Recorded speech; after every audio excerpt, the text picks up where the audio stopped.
Saúl y la adivina. Jehová te ha hecho como dijo por medio de mí, pues Jehová ha quitado el reino de tu mano y lo ha dado a tu compañero David. Primera de Samuel 28:17. Lectura bíblica. Primera de Samuel 28 del 3 al 25.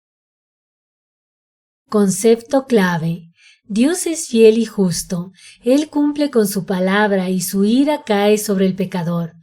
Todos nosotros merecíamos el castigo de Dios porque lo hemos deshonrado, hemos desobedecido a su palabra y hemos pecado contra Él.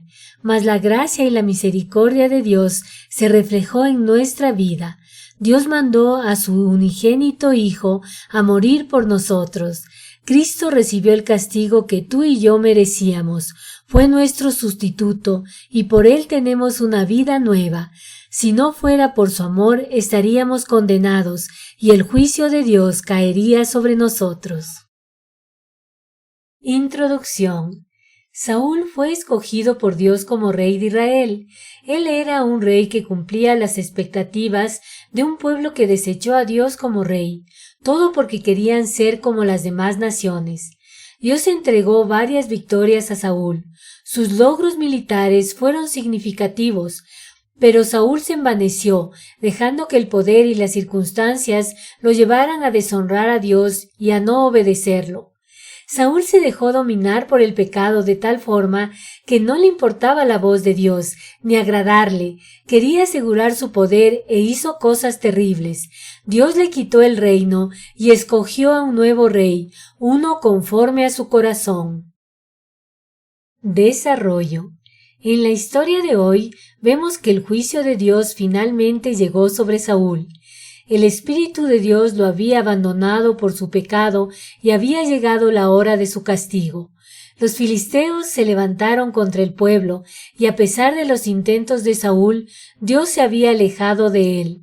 El profeta Samuel, quien ya había muerto, una vez más ratificó que Dios había quitado el reino de la mano de Saúl y que él y su familia morirían pronto.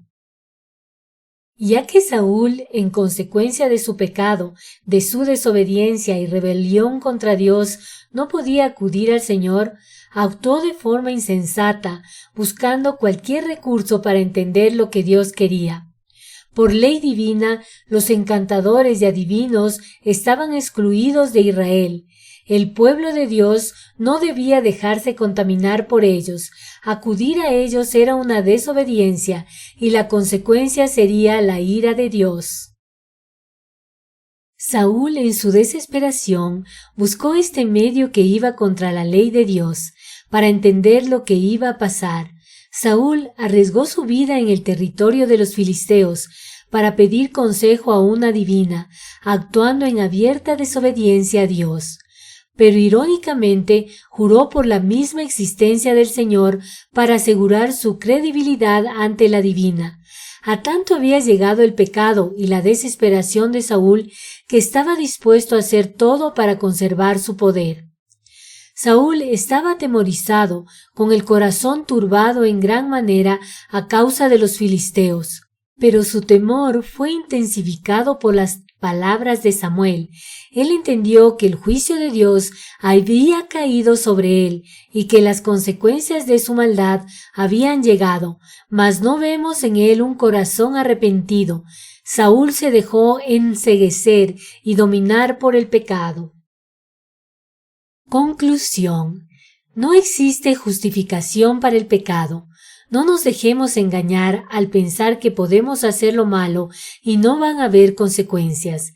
Cuando somos hijos de Dios, somos transformados por Él para su gloria. Dios nos renueva el corazón y pone el deseo en nosotros de agradarle con todo lo que hacemos, de alejarnos del pecado para no deshonrarle y de obedecer su voz. Así que estamos llamados a confrontarnos día a día con su palabra. Si no queremos vivir en pecado y maldad, es hora de ponernos delante de Dios y pedirle que nos transforme.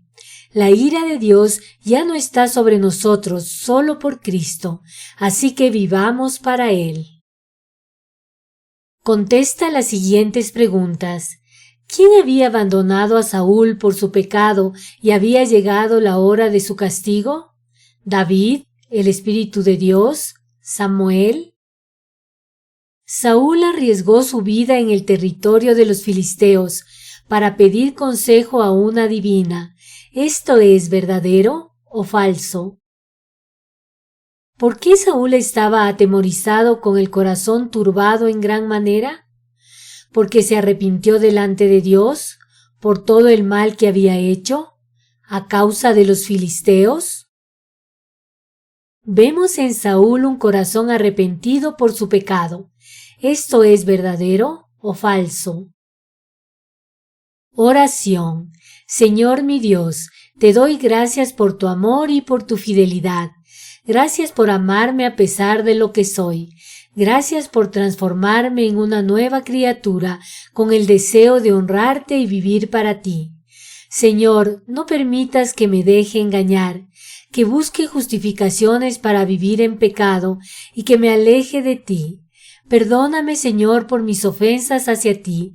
Límpiame, Señor, y lléname de ti. Permite que mi vida te dé toda la gloria y la honra. En el nombre de Cristo Jesús. Amén.